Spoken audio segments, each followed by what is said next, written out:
Bonjour tout le monde. On va démarrer notre seconde présentation de ce matin. Une présentation que je vais moi-même faire en tant que directeur général des infrastructures routières et du désenclavement au ministère des Infrastructures. Notre collègue Thierno Aouré devrait faire une présentation ce matin. Malheureusement, il était empêché. Il n'a pas pu se déplacer. Mais on va parler un peu de ce qu'il fait, puisque tout simplement, on sait que le CETUD aussi est une structure sous tutelle du ministère des Infrastructures. Je voudrais peut-être, avant de rentrer dans la présentation, féliciter le ministère de l'Environnement à travers ses services pour l'organisation en tout cas, de cet atelier dans le cadre de la COP 28. Ce n'est pas évident, au vu de la distance entre le Sénégal et Abu Dhabi, d'organiser toute cette logistique pour permettre au Sénégal d'être présent. Parce que c'est surtout ça, ce n'est pas tous les pays qui peuvent se permettre d'avoir une bonne représentation comme nous l'avons été. Je pense qu'on tourne autour de 400 délégués. Je pense que c'est un record. Et le chef de l'État l'a souligné hier. C'est une délégation de qualité qui a représenté notre pays pour aussi présenter ce que nous faisons de bon, nos défis, mais aussi faire en sorte que le Sénégal puisse profiter de tous les financements dans le domaine climatique, mais aussi défendre ses positions de principe sur les questions climatiques. Je voudrais saluer le SG du ministère du Développement communautaire, avec qui je partage très souvent le comité de pilotage sur les programmes de son ministère, PUDC, Promoville et Puma. Je pense que le PUDC, le Promoville est représenté. Les autres programmes aussi, je pense qu'ils seront là. Saluer aussi l'ANACIM, qui joue un rôle important dans, en tout cas, les prévisions climatiques. Et nous avons besoin tout le temps de leur soutien pour, en tout cas, anticiper sur un certain nombre de questions liées aux infrastructures.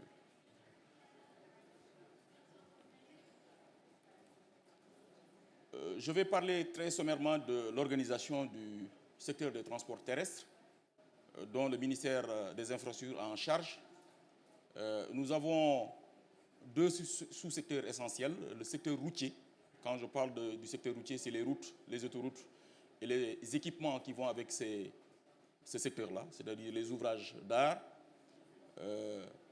Il y a aussi le sous-secteur ferroviaire, dans lequel nous avons la partie urbaine qui est illustrée par le grand projet du TR, mais aussi par le rail de façon générale pour désenclaver et en tout cas profiter du Sénégal de l'importance des ferroviaires dans le développement économique du pays. Et le reste, c'est justement les services. Et c'est une action qui est partagée entre les deux secteurs. C'est le service des transports routiers, mais aussi le service ferroviaire avec ce que nous voyons se développer actuellement au Sénégal avec le TR. Voilà, nos missions essentielles que j'ai décomposées en trois parties. D'abord, la mission de planification, comme tous les ministères au niveau central qui doivent assurer la planification de développement de leur secteur. Ici, pour ce qui est du ministère des Infrastructures routières, ministère des Transports terrestres et du désenclavement, nous avons, en tout cas pour ce qui concerne le routier, la planification du développement du réseau routier au niveau national, qu'il soit classé ou non classé, parce que tout simplement, nous ne faisons pas la différence pour l'aménagement, en tout cas, du territoire. Et dans ce sens, nous travaillons avec d'autres ministères sectoriels qui ont en charge le développement de certaines activités liées à la route, comme le ministère du Développement communautaire qui travaille beaucoup dans le cadre de l'équité sociale et territoriale. Au niveau de la planification, nous avons aussi la planification du développement des réseaux ferroviaires. Aujourd'hui, le constat est que le TR a connu un grand succès et que nous envisageons d'aller au-delà de la région de Dakar, vers les régions de Thiès et au-delà, pour justement doter nos compatriotes d'un système de transport moderne. Et dans le cadre de ces politiques aussi, nous avons en charge la question de la réglementation et de la régulation. Je ne l'ai pas fait figurer au niveau du slide. La réglementation, c'est tous les aspects qui sont liés justement à la norme, mais aussi aux questions environnementales. Et la direction générale des infrastructures dont j'ai en charge est point focal du ministère pour toutes les questions liées à l'environnement. Et il y a la question liée à la politique des transports. C'est toute cette, en tout cas, politique que nous développons pour d'abord le renouvellement du parc automobile, pour l'introduction dans les textes des transports soft, tels que le transport électrique, le véhicule électrique, je veux dire, mais aussi tous ces services liés à la délivrance des permis de conduire, des cartes grises. Donc c'est au niveau justement du service des transports que cela est fait dans le cadre de notre département. Et tous ces aspects sont traités au niveau stratégique avec le secrétariat général du ministère, mais aussi avec les deux grandes directions générales centrales, la direction générale des infrastructures routières et du désenclavement et la direction générale des transports terrestres. L'autre aspect dont nous avons en charge au niveau du ministère, c'est la gestion et le service. J'ai parlé un peu du service tout à l'heure. La mise en œuvre, du moins, la gestion et le service. Pour ce qui est de la mise en œuvre, c'est tout ce qui est lié à la construction des infrastructures, leur réhabilitation et leur entretien. Pour ce qui est du routier, c'est l'AGIROUTE qui a en charge tout ce qui est travaux de construction, de réhabilitation et d'entretien des ouvrages. Justement, Promoville aujourd'hui contribue justement au développement des infrastructures urbaines et nous saluons justement cette décision du chef de l'État de développer ce programme et de doter nos villes, en tout cas d'infrastructures permettant de se moderniser.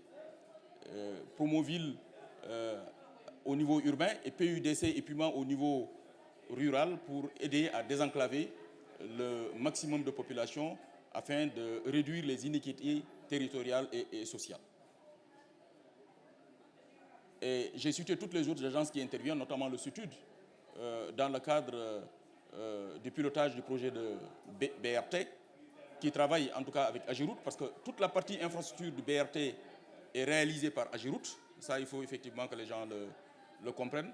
Maintenant, la partie interface infrastructure-service est gérée par le SUTUD, qui a recruté justement un privé qui aura en charge l'exploitation du BRT. Et ce projet ne va pas tarder à être mis en service, certainement avant la fin de l'année, donc en tout cas au courant de ce mois de décembre. Et c'est un projet qui va contribuer justement à désenclaver la banlieue dakaroise. Un projet, je vais en revenir, qui est, en tout cas pour toute la partie exploitation, les bus qui sont totalement électriques, donc sobres en carbone. Je pense que c'est en parfait alignement avec les objectifs, en tout cas de cette COP, qui voudrait qu'effectivement que les pays s'engagent à réduire en tout cas les émissions de gaz à effet de serre. Et le troisième volet, c'est le volet contrôle. Et là aussi, c'est un volet en tout cas que tous les ministères partagent. Après la planification et l'exécution, il va falloir derrière revenir pour faire le contrôle. Et ça, c'est le niveau stratégique aussi qui a en charge ces questions de contrôle. Notre vision. La vision en tout cas du ministère des Infrastructures dans le cadre du développement des infrastructures est de doter notre pays d'un système accessible. D'abord, les populations ont besoin de se mouvoir librement dans leurs différents territoires, mais aussi à se connecter aux différents marchés dont dispose notre pays. Nous avons besoin aussi de doter notre pays d'un système intégré. C'est à ce niveau que nous parlons un peu de la multimodalité et de l'intermodalité entre les différents modes de transport, au-delà du terrestre jusqu'à l'aérien et au maritime. Aujourd'hui, nous travaillons pour connecter le BRT et le TR dans le cadre d'un grand projet de restructuration du réseau de transport public qui est actuellement en cours. Mais au-delà, je pense que l'idée, c'est de faire en sorte que quelqu'un qui achète un ticket BRT puisse se mouvoir librement entre le BRT, le TR, mais aussi entre le réseau de transport en commun. Et ce projet est très avancé. Durable, pour rejoindre justement la COP, dans tout ce que nous faisons, nous prenons en compte l'aspect environnementale et je pense qu'on va projeter un film de AGEROUTE tout à l'heure dans le cadre des aménagements connexes qui prend en compte un peu l'environnement des projets dans lesquels nous travaillons au-delà de la route parce que la route, elle doit charrier le développement, elle doit faire en sorte que les populations environnantes de la zone puissent bénéficier des retombées, en tout cas de la traversée de la route.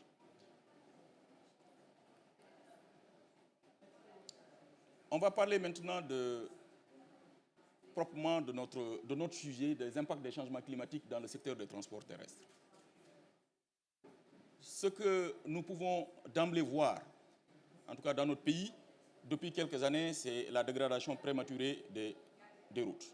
Ça, je pense qu'on n'a pas besoin peut-être de montrer des images. Chacun d'entre nous le voit tous les jours. Et au-delà de l'agression qui est due à la surcharge des camions, il y a l'effet du climat qui vient en tout cas dégrader davantage les routes. Donc le russuage fréquent, c'est ce que vous constatez quand vous êtes sur une route. Vous avez l'impression que le bitume brille parce que tout simplement il y a une remontée de bitume. Et ça c'est lié au changement climatique, lié à la forte température dans nos pays. Et ça engendre des déformations permanentes. Et ces déformations permanentes vont migrer vers justement le faïençage ensuite des nids de poules. Et c'est ça qu'il faut éviter justement dans le cadre de la route, parce que tout simplement, ça contribue à, je veux dire, abaisser le niveau de service de nos routes. L'autre aspect, c'est le vieillissement prématuré des couches de roulement.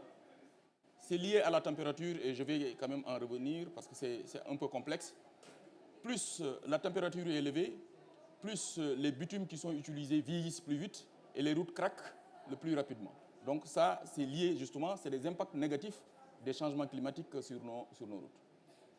La rupture des ouvrages hydrauliques et des systèmes d'assainissement. Ça, je pense que l'ANACIM va nous aider à sortir un certain nombre d'indicateurs qui montrent que depuis quelque temps, en tout cas depuis 3-4 ans, nous connaissons des pluies intenses qui font que les hypothèses initialement utilisées pour concevoir les ouvrages sont dépassées.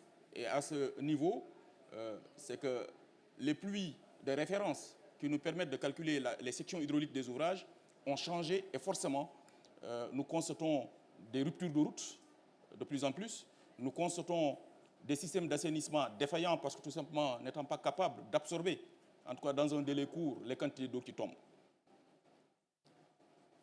Et le troisième, non moins important, c'est le renchérissement des coûts des projets routiers avec des impacts négatifs sur notre économie.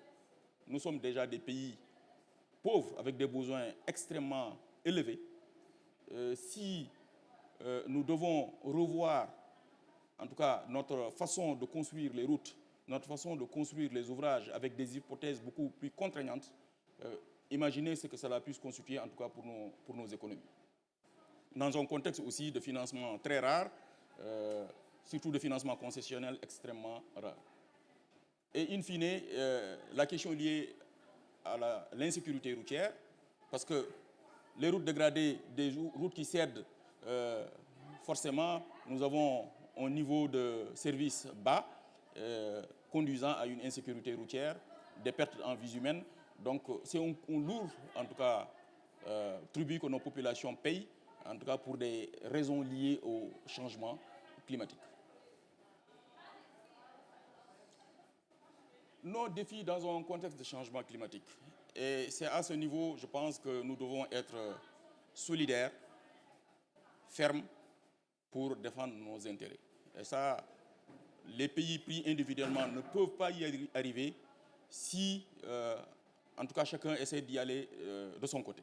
Parce que nous avons en face des blocs qui négocient et qui veulent faire passer un certain nombre de sujets, d'accords légitimes, mais comme l'a dit le chef de l'État hier, nous ne devons pas être obligés de choisir entre notre développement et le climat.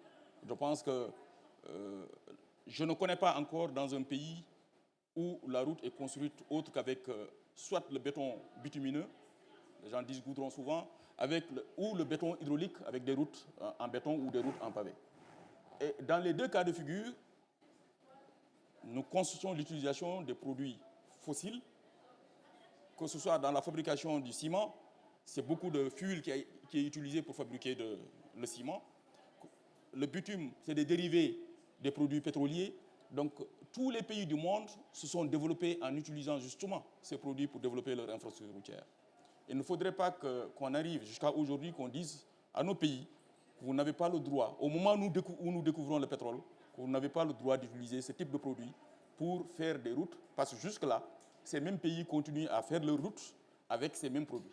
Donc il va falloir être à ce niveau-là vraiment engagé, ferme et solidaire pour que nos pays puissent continuer à développer leur infrastructure routière. Et d'autant plus, si nous prenons notre pays, malgré tout ce qui a été fait comme investissement routier, la densité routière au Sénégal aujourd'hui est de 5 km pour 100 km².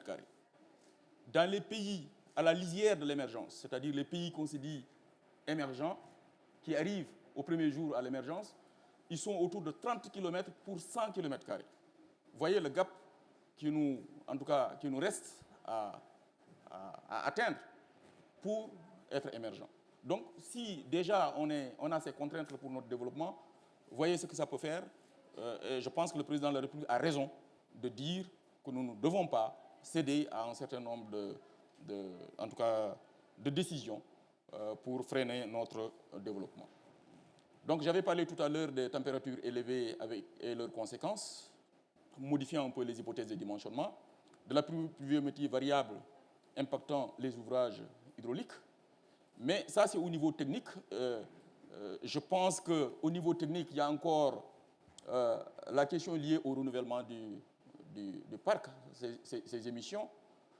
L'amélioration de la mobilité urbaine.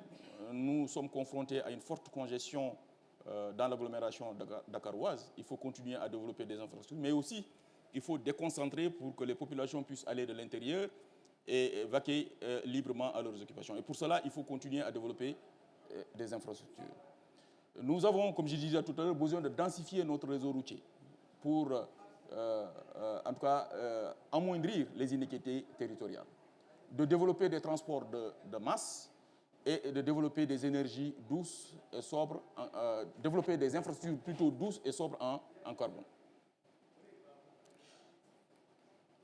Pour ce qui est des défis financiers, je pense qu'au-delà des questions environnementales, le secteur des infrastructures de transport, de façon générale, est confronté à des problèmes financiers. Parce que c'est un secteur où, à fort capital, déjà, une route dans notre pays, une route bien dimensionnée, va coûter facilement 300 millions à 300 millions à 350 millions le kilomètre. L'autoroute va tourner autour de 4 milliards le kilomètre. Donc imaginez ce que ça nous demande comme financement pour mailler notre territoire. Et nous sommes aujourd'hui confrontés déjà, avant même qu'on parle de climat, à des problèmes de financement. Parce que les financements concessionnels deviennent de plus en plus rares et que certains partenaires au développement ont décidé même de se désengager. En tout cas, ne font plus de l'infrastructure comme un secteur de concentration. Je vais prendre l'Union européenne, au moment où, effectivement, nous avons besoin de tirer le maximum de financement. Ce qu'il faut, en tout cas, de façon équilibrée faire, c'est de nous adapter par rapport à la situation actuelle. L'adaptation voudrait que, d'abord, que dans le cadre de la conception de nos ouvrages, qu'on puisse avoir des ouvrages résilients au niveau technique, mais qu'on puisse aussi avoir des projets qui puissent répondre à un certain nombre de critères environnementaux.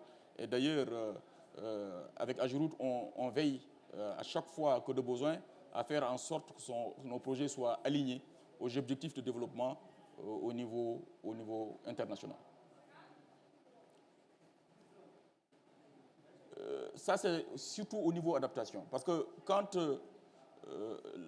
la pluviométrie change, les températures sont de plus en plus élevées. Je pense que dans le cadre de dimensionnement qu'on a développé à Ageroute, avant même que je ne quitte Ageroute, nous y avions déjà modifié la température de référence qui nous permettait de faire le dimensionnement des structures de chaussée. On est passé à 10, 15, souvent utilisés et qui correspondaient plutôt à des températures européennes, à une température de 34 degrés, qui fait qu'effectivement, nous avons d'abord à choisir des types de bitumes qui sont adaptés à nos routes, mais aussi, avec cette température, nous sommes obligés d'avoir des structures de chaussée encore beaucoup plus fortes, donc forcément beaucoup plus chères, pour répondre au trafic actuel sur notre réseau. Donc, pour l'atténuation, nous avons pu constater qu'il y a un besoin de renouveler le parc. Au Sénégal, nous constatons que jusqu'à présent, il y a des Ndiagandiaï qui continuent à rouler, des cars rapides qui continuent à rouler, des 7 places qui continuent à rouler. Et nous savons que ces véhicules ont un âge moyen de 30 ans, peut-être même plus, avec un niveau d'émission de gaz à effet de serre extrêmement élevé. Et l'objectif de l'État est de faire en sorte, justement, qu'on puisse sortir ce type de transport, en tout cas, de notre parc. Il y a plusieurs initiatives qui ont été lancées en relation avec les partenaires au développement, en relation avec les acteurs de transport, mais nous butons toujours avec des problèmes de financement. Donc, je pense que c'est un défi aussi à relever pour atténuer justement l'émission des gaz à effet de serre dans notre pays. Donc, toujours des difficultés à mobiliser des financements pour le renouvellement de parc. Comme je dis, beaucoup d'annonces avec les partenaires au développement, mais peu d'effets. Et je pense que c'est à ce niveau qu'il faut insister pour aider notre pays à changer de cap. Nos actions au niveau stratégique dans le cadre de la mitigation justement des questions environnementales, je pense que nous sommes engagés à la réduction des gaz à effet de serre et à la résiliation au changement climatique dans le cadre de la contribution déterminée nationale CDN. Je pense que le ministère de l'Environnement ne va pas nous démentir. Nos équipes sont très souvent avec eux pour travailler dans le cadre de cette initiative à laquelle notre pays s'est engagé. Nous sommes actifs dans des instances climatiques au comité, je pense qu'avec le ministère de l'Environnement, qui regroupe tous les secteurs au niveau national. Nous avons signé aussi une convention avec le ministère du Développement durable et des transitions énergiques. Ça a été rajouté récemment. Transition écologique pour la prise en charge des préoccupations du secteur. Donc des initiatives sont entreprises relativement, je dis des initiatives entreprises et qui sont, il y a un S qui sont relativement liées aux questions d'atténuation et d'adaptation.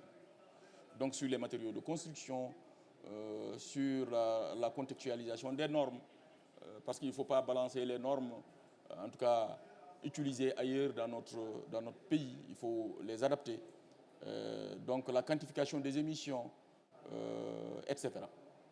Nous avons aussi travaillé dans une réforme récente à mettre en place un laboratoire national de référence je pense que le collège a été installé il y a 2 jours. C'est l'ancien ministre Dame Diop qui est le président du collège. Et ce laboratoire va jouer justement un rôle extrêmement important. Au-delà du routier et du ferroviaire, c'est dans tous les secteurs, que ce soit au niveau hydraulique, au niveau environnemental. Et je pense qu'il y a des connexions qui doivent se faire dès maintenant avec ce laboratoire pour qu'on ait en tout cas une approche intégrée, mais aussi harmonisée pour permettre aux structures qui auront en charge en tout cas le contrôle des travaux, que ce soit au niveau du bâtiment, le ferroviaire, le maritime, la qualification du fer dans notre pays, la métrologie, puissent effectivement avoir la même vision des choses.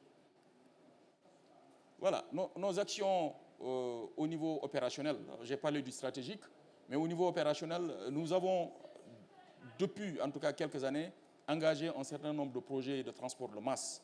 Le TR est mis en exploitation depuis longtemps, avec un satisfecit en tout cas des populations. C'est le retour que nous avons. Le BRT bientôt, et ces 2 systèmes vont être connectés de façon à faciliter en tout cas la vie aux usagers.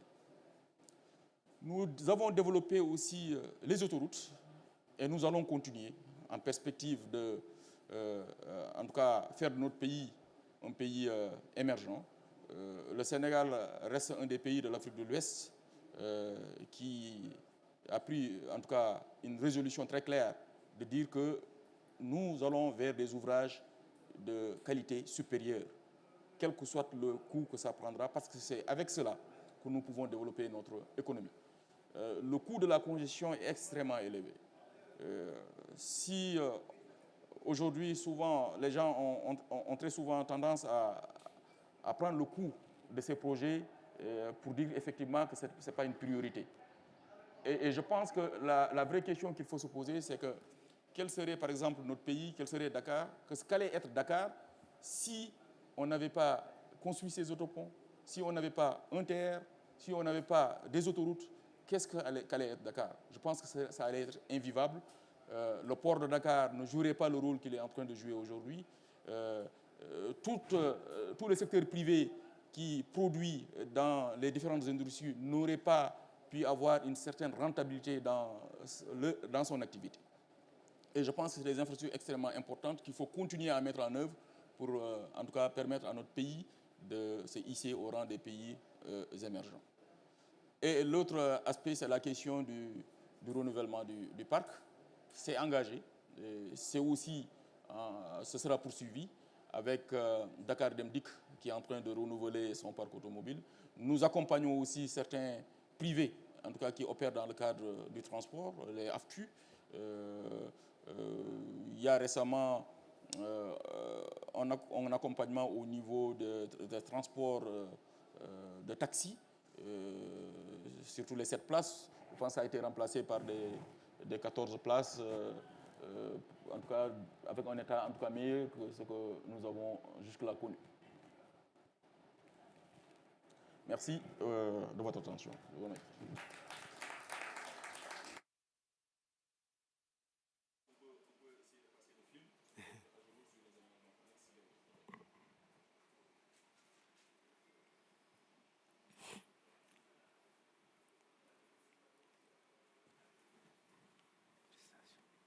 Félicitations.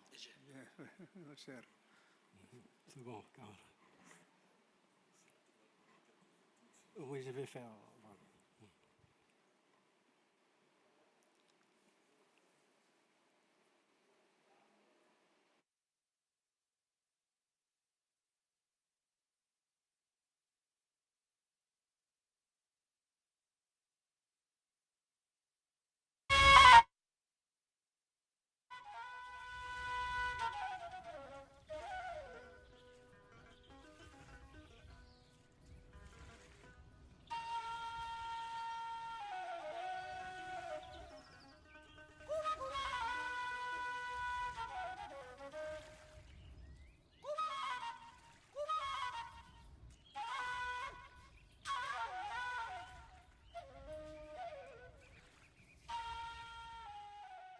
Les autorités sénégalaises, à travers l'AGEROUTE, agence d'exécution du ministère des Infrastructures, des Transports terrestres et du désenclavement, ont compris que la route à elle seule constitue un véritable et un réel facteur de développement.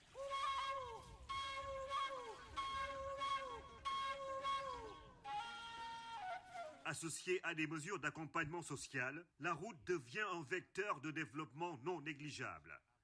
Je pense que cette route de l'île à Morphil est construite pour moi en tant qu'ambulancier. Nous sommes très contents. Avant la construction de la route, j'ai rencontré beaucoup de difficultés pour évacuer des malades. J'avais des pannes, des crevaisons. Parfois, on passait la nuit avec l'hivernage. Parfois, à cause du mauvais état de la route, des malades perdaient la vie en cours de route. Et parfois, des femmes accouchaient même à cause du mauvais état de la route. Cette démarche qui met l'homme au cœur de ses actions se veut environnementalement viable et socialement responsable avec une dynamique de bonne gouvernance.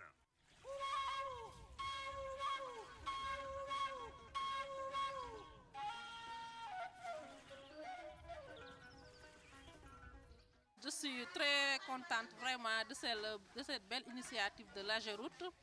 Vraiment, ils sont venus au moment opportun, je peux dire.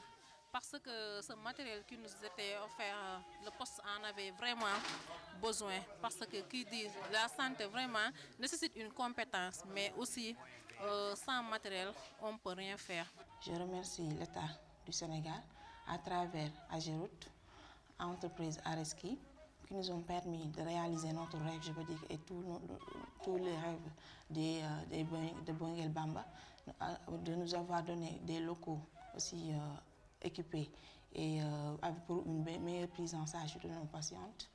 Et vraiment aussi, moi et mon ICP, on remercie toute l'entreprise Ageroute aussi.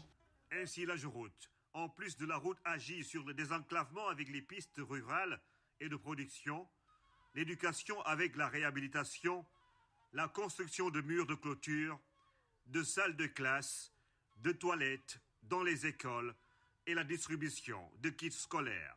Pour ce que le projet a offert à notre école, donc cette année, comme vous l'avez constaté, on a démarré avec des nouvelles salles de classe, à savoir 2 bâtiments. Et c'est une avancée notoire par rapport à la situation qu'on vivait l'année dernière. L'école fonctionnait sous abri provisoire. Aujourd'hui, si la joute vraiment nous gratifie de ces salles de classe, nous pouvons en remercier.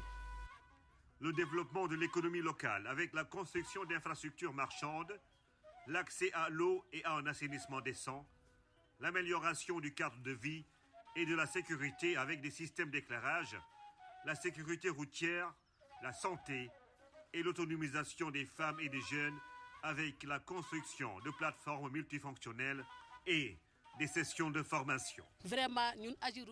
Nous remercions l'Ageroute pour ce forage. Nous avons de l'eau pour faire nos besoins et avec la route, nos déplacements vers Tambacounda sont devenus plus faciles.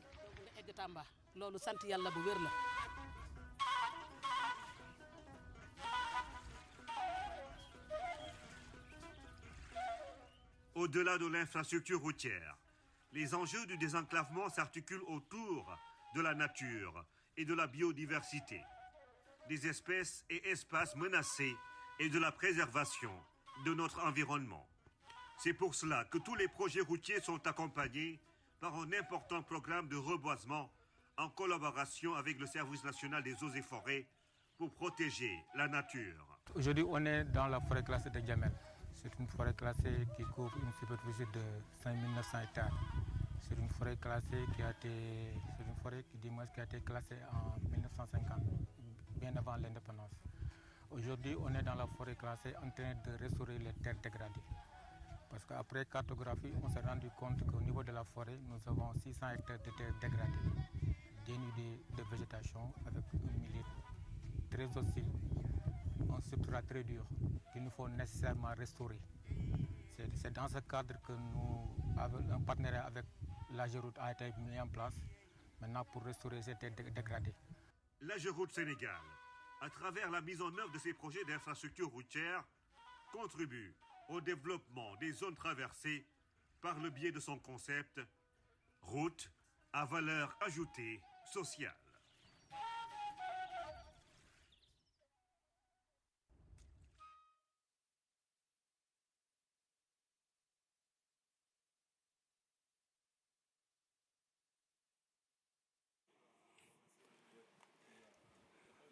Non, j'ai le micro.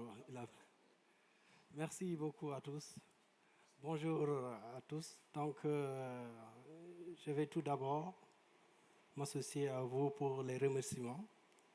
Donc, au niveau du ministère de l'Environnement. Donc, mes supérieurs le feront au moment approprié. Effectivement, DG, merci de nous avoir associés à cet événement. Vous avez déjà... Moi, je pourrais me passer de ma présentation parce qu'il a fait vraiment un excellent exposé.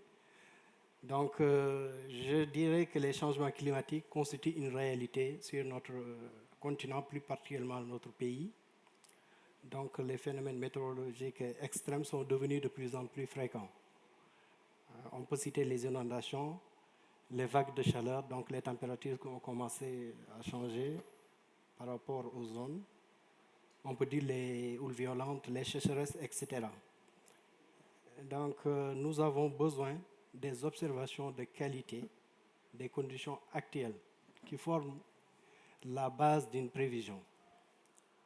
Et ces informations sont nécessaires pour surveiller le climat. Vous l'avez dit dans votre présentation, on essaye de densifier le réseau routier. Nous aussi, nous devons densifier notre réseau d'observation pour avoir les spécificités, non seulement dans chaque département, dans chaque commune, dans chaque zone. Parce qu'aujourd'hui, vous l'avez dit tout à l'heure, il faut essayer d'avoir un réseau d'observation qui est représentatif. Actuellement, nous avons un réseau d'observation qui est composé de 25 stations synoptiques et climatologiques et qui mesure les paramètres, température, précipitation, etc. Et aussi, nous avons un réseau de pluviométrie qui tourne autour de plus de 380 pluviomètres. Ça, c'est pour avoir l'historique. Et aussi, pour permettre d'avoir des informations, notamment les courbes IDF, qui sont importantes pour le dimensionnement des ouvrages et des infrastructures. Et ça, c'est important pour pouvoir faire le dimensionnement des ouvrages, mais assurer également la pérennité des ouvrages, mais également, surtout, la sécurité. Vous avez dit tout à l'heure, aujourd'hui, nous allons vers des transports de masse qui amènent beaucoup de monde, etc. Il faut que la sécurité soit garantie. Ça, c'est important. Il faut qu'au niveau des prévisions, qu'on puisse travailler ensemble de telle sorte que chaque événement, il y a une anticipation. Et ça, c'est important de... Voilà. Et donc, ces résumés climatiques établis à partir de ces informations et de ces analyses au fil du temps aident les populations, aussi bien les populations, les partenaires techniques, les particuliers, à prendre des décisions en ce qui concerne des domaines sensibles au temps, par exemple les infrastructures. Et donc, pour assurer cette sécurité, des prévisions de qualité sont indispensables pour anticiper ces événements qui pourraient surgir à n'importe quelle période. Donc, et mettre en péril la vie des personnes et aussi de nos biens. Donc, vous l'avez dit tout à l'heure, le respect des délais aussi est important. Le respect des délais et l'optimisation des moyens pour l'exploitation des ouvrages. Ça demeure donc des défis. Donc, une bonne prévision permet de réduire les coûts aussi liés au maintien du trafic. Et ça, c'est important et pour le renforcement de la sécurité. Donc, il est important pour anticiper les effets négatifs des changements climatiques. Donc, il est important de renforcer.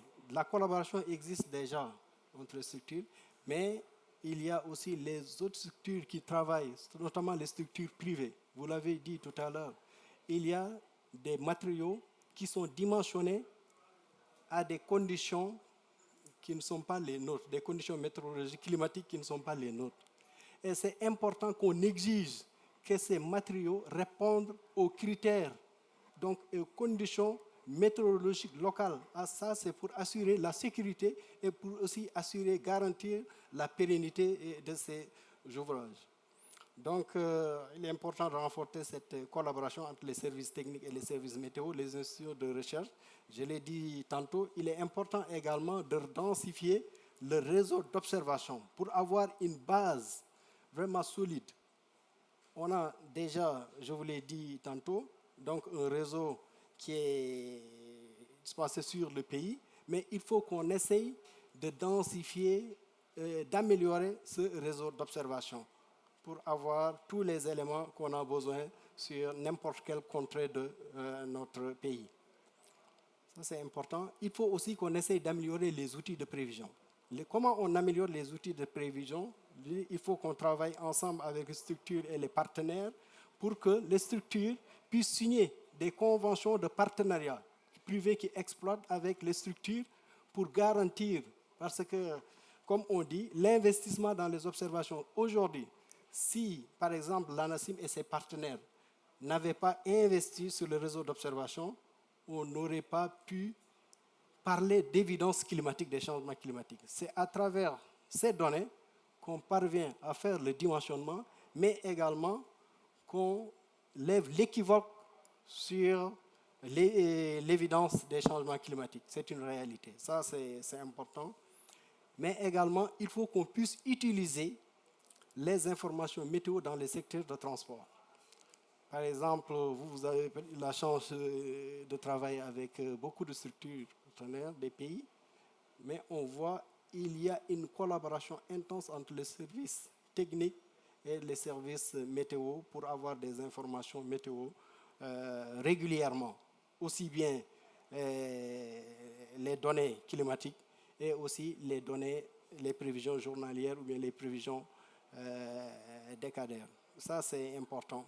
Mais également, il faut qu'on puisse organiser des séminaires et des actions de formation dans le domaine de la météo destinés aux usagers et aux acteurs des transports. Ça, c'est important qu'on puisse échanger régulièrement dans des cadres plus formels pour pouvoir voir comment on va mieux utiliser ces informations. L'information existe, comment l'utiliser? Si on travaille davantage, donc on pourrait vraiment réussir ce challenge. Merci à tous déjà.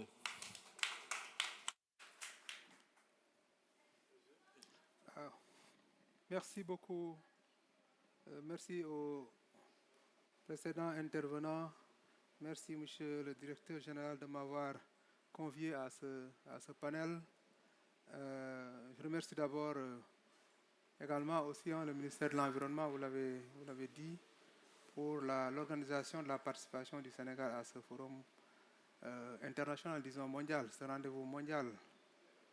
On est là aujourd'hui pour vendre la destination Sénégal. Et on a beaucoup de choses à faire, on est dans le sujet. Le sujet, c'est surtout les infrastructures, c'est l'environnement, c'est l'énergie, c'est le transport. Et c'est important qu'on s'organise davantage parce qu'on a beaucoup de choses, on a fait beaucoup de choses. Il faut savoir les vendre et les exposer. Tantôt, je disais à M. le Directeur général qu'on a aujourd'hui, je pense, plus de 80 000 délégués présents à Dubaï. Ils sont présents à Dubaï, pourquoi? Parce que c'est la qualité des infrastructures et ensuite c'est l'environnement des affaires. C'est deux choses sur lesquelles il faut vraiment mettre l'accent et sur lesquelles nous avons fait beaucoup de progrès au Sénégal. Il fait chaud, il fait plus chaud qu'à Kaolack et à Tamba, pourtant on est là. Il fait plus chaud qu'à Matam, pourtant on est là. C'est la qualité des infrastructures et également aussi, comme je l'ai dit, c'est l'environnement des affaires. Profitons-en, comme je l'ai dit, pour vendre notre destination et voir ce qu'on a fait tantôt. L'essentiel de tout ça, l'objectif, c'est la construction d'une résilience. C'est le développement du capital humain. Et c'est ça qui est consacré par l'axe 2 du plan Sénégal émergent. Avec le DG, on partage les instances délibérantes du PUMA, du Promoville et de PUDC. Tantôt, il me dit que je contribue pour son secteur, mais je pense que c'est eux qui contribuent parce que nous nous occupons de l'humain, nous nous occupons du capital humain et toutes ces infrastructures qu'on fait, toutes ces politiques, toutes ces réformes, c'est pour renforcer véritablement le capital humain pour qu'on vive mieux. Toutes ces questions d'environnement, on ne s'en occupe pas pour Mars, parce que personne n'est à Mars, à moins que les fusées qui partent là-bas découvrent des êtres vivants. Mais on s'en occupe parce que, effectivement, l'homme est au cœur de l'action publique. Nous avons à travers... C'est pourquoi la dimension équité sociale, elle est fondamentale. Équité sociale et équité territoriale. Et nous sommes en train de la conceptualiser et de faire vendre l'idée que c'est véritablement même un secteur à part. Ce n'est pas l'infrastructure, ce n'est pas l'énergie, ce n'est pas les routes, ce n'est pas l'école, ce n'est pas l'éducation. Pourtant, on est dans tous ces secteurs.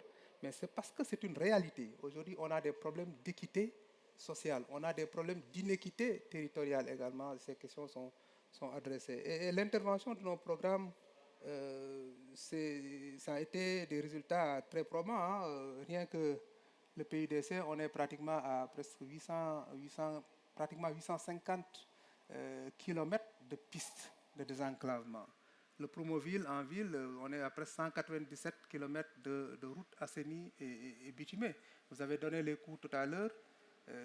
Faites le calcul très rapidement. Pour ces programmes, en tout cas d'équité territoriale, nous tournons autour de 500 à 600 milliards de ressources internes. Parce que l'État du Sénégal a pris l'option de véritablement financer par son budget interne l'impulsion de ces programmes d'équité. Parce que personne ne viendra vous suivre, aucun investisseur ne viendra vous suivre si vous-même vous ne mettez pas vos efforts à régler ces questions d'inéquité, à régler ces questions de bourse de sécurité familiale, les gens les plus pauvres, les plus vulnérables, les appuyer. Personne ne viendra les faire à votre place si vous-même vous ne mettez pas votre volonté. Donc la question du financement est au cœur de ces problématiques d'équité territoriale. Vous l'avez dit, le gap est énorme parce que c'est des programmes qui sont très capital intenses d'abord. Les routes coûtent cher, le développement humain coûte cher et ce n'est pas économiquement ni financièrement rentable à court terme. Donc il faut développer des partenariats, il faut développer de l'innovation, il faut faire de l'ingénierie financière, il faut surtout rationaliser et entretenir, éviter aussi la détérioration de nos infrastructures. On arrive aujourd'hui à capter beaucoup de ressources, des ressources extérieures concessionnelles.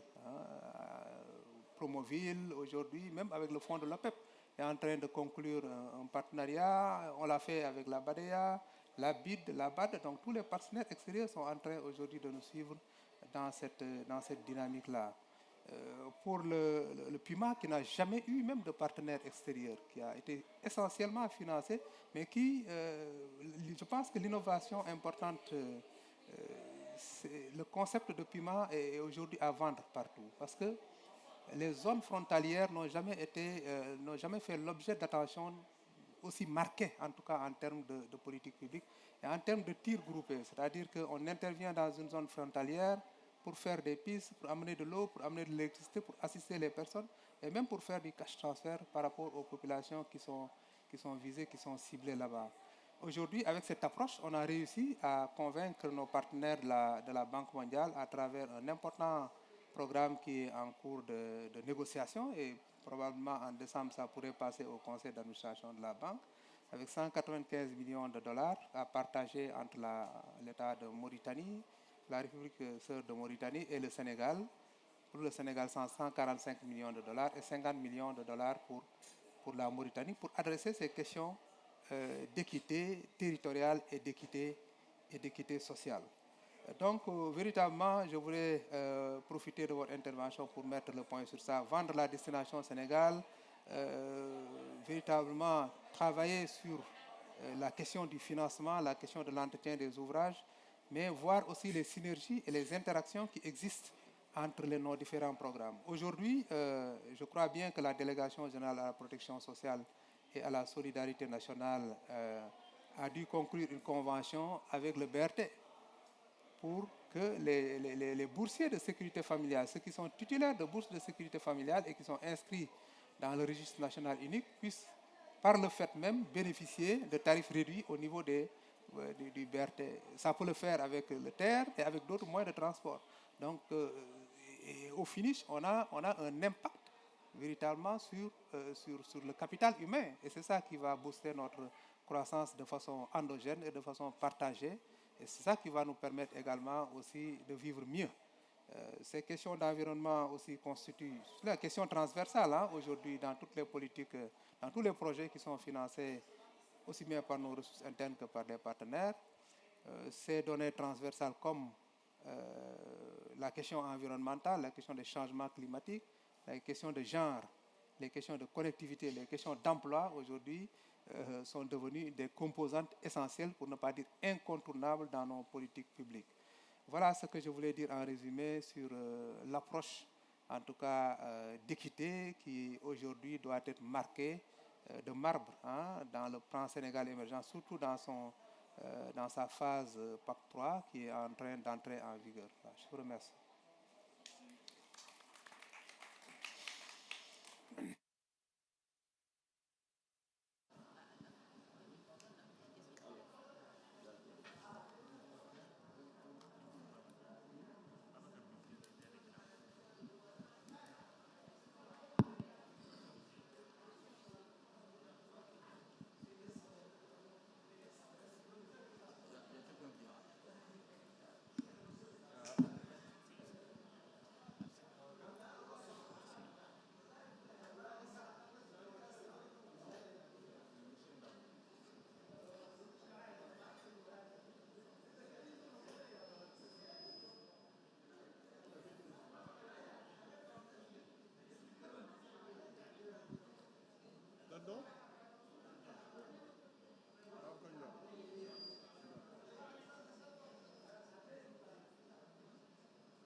Merci beaucoup, Monsieur le Directeur Général, Monsieur le Secrétaire Général, Monsieur le représentant de l'ANACIM, chers panélistes.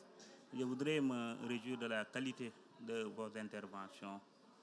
Juste avoir un élément de commentaire, peut-être une question à l'endroit du Directeur Général. Les éléments de commentaire m'interpellent parce qu'on a parlé de financement. Je suis Babacar Diouf du ministère des Finances et du Budget. Sur les financements concessionnels et tout ce qui constitue les nouveaux types de financement, je pense que le ministère des Finances est aujourd'hui quand même très conscient de ces enjeux-là. Nous avons récemment développé le cadre national sur le financement global de façon, sur le financement climatique, qui est un cadre qui permet quand même de reprendre toutes ces préoccupations-là et de pouvoir appuyer le pays de façon générale à pouvoir quand même trouver une réponse satisfaisante. Nous avons récemment, avec le ministère de l'Environnement, une stratégie de financement sur tout ce qui est projet climat. Cette stratégie-là, aujourd'hui, elle est intégrée dans notre dispositif. Mais quand vous voyez l'exposé des motifs de cette année 2024, on ne parle pas que d'infrastructures, mais infrastructures et services de transport. Et ça rejoint exactement ce que vous développiez. Ce qui est important, en réalité, pour nous, c'est l'humain. Au cœur de tout dispositif, quelle est la cible finale? Est-ce qu'en termes de services et en termes de liberté, les Sénégalais devraient demain quand même comprendre que ces infrastructures-là ne feront que du bien? Et ça rejoint, Monsieur le Secrétaire Général, ce que vous disiez sur vraiment l'importance de tout cela. Maintenant, sur le financement de façon générale, nous avons plusieurs initiatives. Récemment, nous avons adhéré au bouclier mondial sur les financements climatiques qui devrait nous permettre de lever des fonds. Mais nous avons récemment développé avec la Banque mondiale un fonds de garantie qui permet quand même à toutes ces infrastructures-là de pouvoir trouver une oreille attentive auprès de l'autorité et de pouvoir lever des financements. Je pense aussi récemment, nous avons fait un forum sur le climat. Nous avons organisé un forum sur le climat. Tout cela, c'est des choses qui quand même participent à prendre en charge ces préoccupations-là. La dernière question peut-être que j'avais à l'endroit du DG, c'est où est-ce que vous en êtes avec la stratégie du transport? Parce que cette stratégie-là, quand même, allait quand même dire dans un futur proche comment ces infrastructures-là, au-delà de leurs ambitions, devraient quand même être des réponses pertinentes à la prise en charge des problématiques d'atténuation. Merci beaucoup, Monsieur le Directeur Général.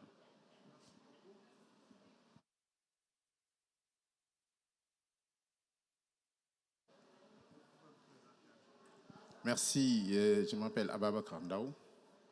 Je suis le président du conseil départemental de Dagana, région de Saint-Louis.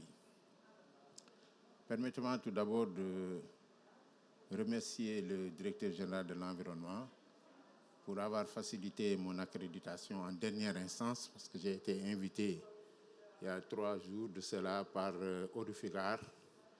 Et à cet égard, donc, j'ai sollicité et obtenu très rapidement, de manière dirigeante, donc, l'accréditation. Bon, je viens de sortir donc d'une réunion où il a été question de la qualité de l'air, surtout avec l'implication des maires, Hidalgo à Paris, à Barcelone, qui ont pris des dispositions extrêmement importantes pour que leur ville, quand même, obtienne une qualité de l'air acceptable. Et à chaque fois qu'il y a une dépréciation de cette qualité de l'air, des mesures exceptionnelles ont été prises. Ça pose pour nous, en tant que collectivité territoriale, la relation qui doit exister entre donc, les autorités étatiques et donc, les maires et les présidents de département pour les mesures à prendre lorsque la qualité de l'air est dépréciée. Parce qu'il a été rapporté que chaque année, au moins 7 à 8 millions de personnes meurent de par la qualité de l'air. Et nous ne sentons pas, en tant que collectivité décentralisée, ce rapprochement qui doit exister entre l'autorité centrale et effectivement les collectivités territoriales pour nous permettre de prendre des mesures lorsque les conditions l'exigent, c'est-à-dire que la qualité de l'air se déprécie. Il a été question aussi, j'ai assisté à une autre réunion où il a été question donc de financement. Vous savez aujourd'hui qu'on parle de financement vert extrêmement important, mais inaccessible. Inaccessible. On nous parle de financement à terme de milliards de dollars, mais inaccessible. Personne ne peut y accéder parce que tout simplement les conditions qui sont posées sont quasiment impossibles à atteindre.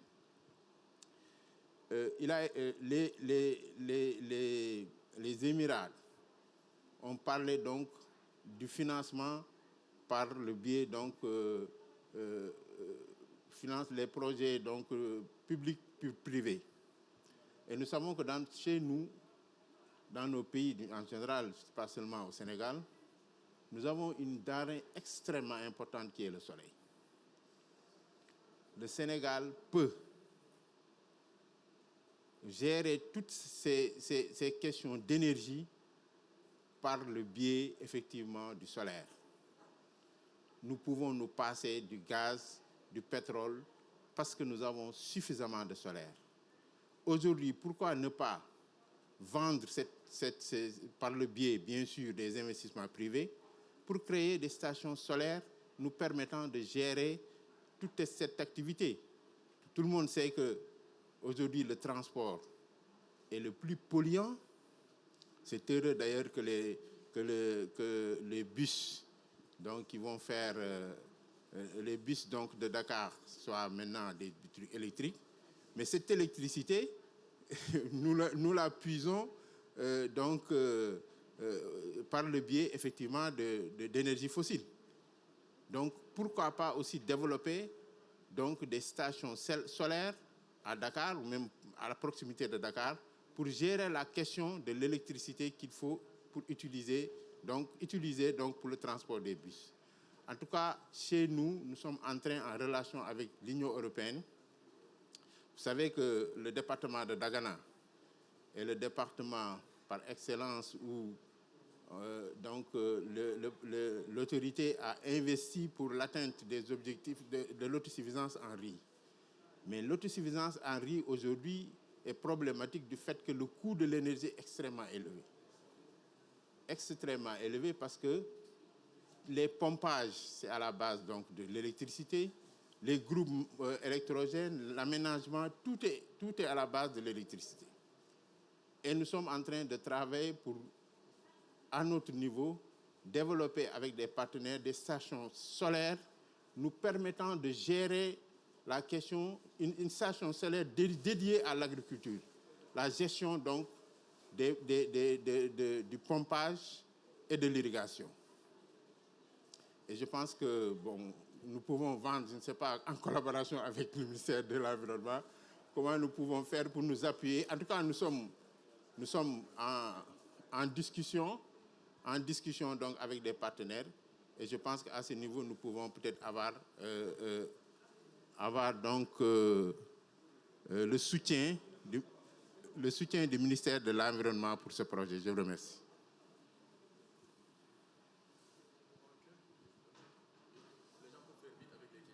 Ok, permettez-nous 5 minutes d'avoir.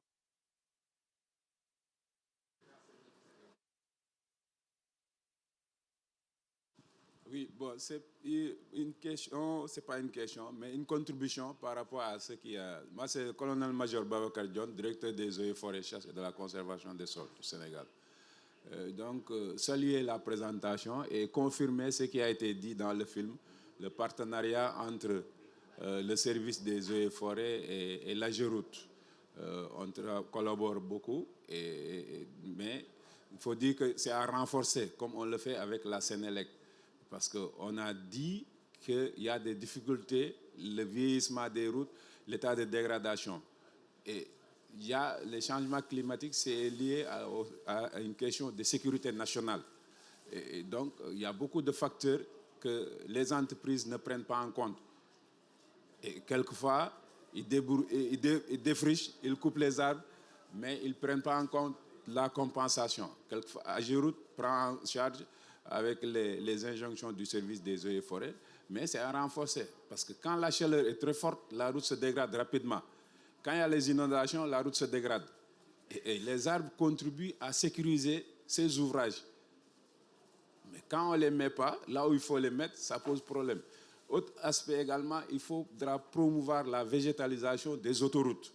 Ça permet d'atténuer, mais ça permet également aux chauffeurs, aux voyageurs d'avoir des aires de repos. Et ça sécurise les ouvrages.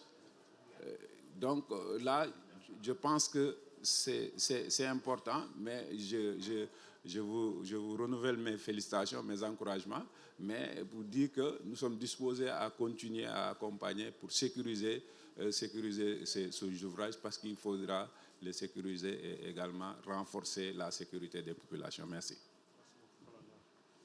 Deuxième, vous avez quelques minutes pour conclure. Merci Allah. Non, je voudrais d'abord remercier les intervenants pour la qualité de leur contribution. Je pense que ce qu'il faut dire, c'est qu'il est inimaginable aujourd'hui de faire des projets, quel que soit le type de projet, sans intégrer les questions climatiques. Ça, c'est révolu.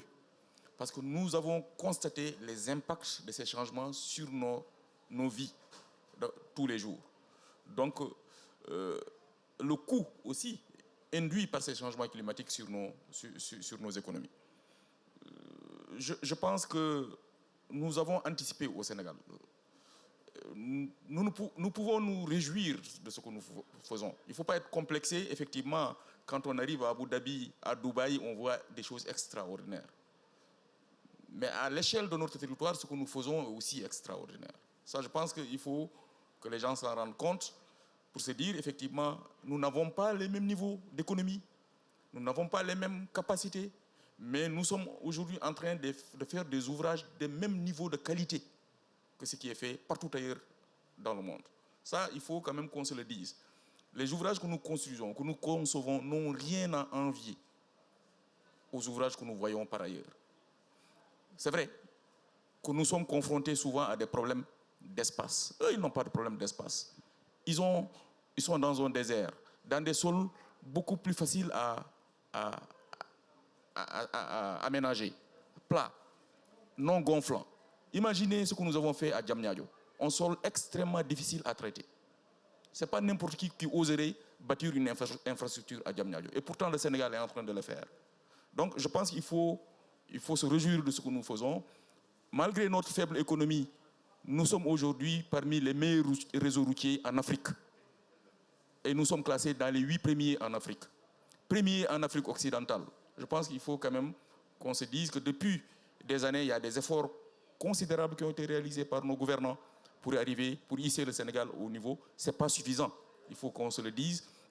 Parce que nous avons besoin de désenclaver le maximum de population, de réduire les inéquités territoriales. Et ça, l'EG l'a dit tout à l'heure. Nous avons besoin d'aller de l'avant. Et il y a encore des efforts considérables à faire dans un contexte de financement extrêmement difficile. Vous l'avez dit, effectivement, il y a des initiatives. Nous sommes au courant de certaines de ces initiatives. Mais quelqu'un l'a dit, les financements climatiques sont disponibles, mais difficiles aussi à obtenir. Le BRT avait bénéficié du financement du Fonds vert climatique. Mais pour le mobiliser, je pense que ça a pris... Je ne suis même pas sûr qu'à date que ce financement a été totalement mobilisé. Je ne suis pas sûr. Donc, vous voyez, il y a des annonces. Le chef de l'État l'a dit hier. Il y a des annonces. Il y a le fonds qu'ils ont créé pour la solidarité. Mais pour mobiliser ces ressources, c'est extrêmement difficile parce qu'on nous met des conditionnalités extrêmement difficiles à satisfaire que finalement, il vaut mieux aller au ministère des Finances se débrouiller avec le BCI pour mener un certain nombre d'actions. Je pense que ce que je pourrais dire avec le président du conseil départemental de la Ghana, vous avez parfaitement raison. Je suis aussi de l'ancienne région de Saint-Louis, je suis de Matam, et j'ai fait des aménagements hydro-agricoles dans une vie antérieure, j'ai beaucoup travaillé dans les aménagements hydro-agricoles avec la sociétaire parce que j'étais dans le privé. Et je sais qu'avec la vallée du fleuve Sénégal, dans le Bundoum, dans le Nyirba, on peut faire on peut faire beaucoup de choses pour déjà régler la question de la souveraineté alimentaire au Sénégal. Ça, la question énergétique, elle se pose dans une zone déjà où il y a un champ de panneaux solaires. Mais je pense que c'est à améliorer, c'est à renforcer pour permettre à cette région, à cette partie du Sénégal, d'accompagner notre développement. Peut-être le dernier sujet, c'est une contribution. Je suis parfaitement d'accord qu'il faut protéger les emprises des routes, des autoroutes, en plantant des arbres, en fixant la terre. Et ça, je pense que c'est des choses pour lesquelles Aminata a pris bonne note. Ageroute va devoir se rapprocher davantage des services des eaux et forêts pour davantage améliorer justement l'environnement routier. Il y a une question en ligne qui m'est parvenue par rapport à la température de référence. Je pense que cette température est partie d'une étude. Je pense qu'on n'a pas pris de façon au volet une température donnée. Je pense qu'il y a eu des sondes qui ont été installées, je pense que c'était même à Kaolack, par le consultant pour mesurer les températures. Et c'est après calcul que nous sommes arrivés à cette température de référence de 34 degrés qui permet de dimensionner nos routes, surtout dans sa partie bitumineuse. Voilà, il y a aussi une petite question concernant Ageroute par rapport aux autres modes soft, de prévoir dans les projets routiers les modes douces tels que la marche, le vélo. Et je pense que ça, c'est intégré dans nos projets. La difficulté que nous avons au Sénégal et qu'il faut relever, et surtout avec les collectivités territoriales qui doivent nous accompagner dans ce sens-là, c'est la préservation des emprises de route. On ne peut pas morceler partout. On ne peut pas, en tout cas, prendre les emprises de route et en faire des lieux d'habitation. D'abord, c'est interdit par la loi, parce que la loi indique que l'emprise routière, surtout du réseau routier classé, est inaliénable et imprescriptible. Qu'est-ce que cela veut dire? Que personne ne doit occuper ces emprises. Mais on a vu effectivement certains disposer de titres fonciers dans ces emprises de route, et c'est extrêmement grave et dommageable pour notre secteur. Je vous remercie.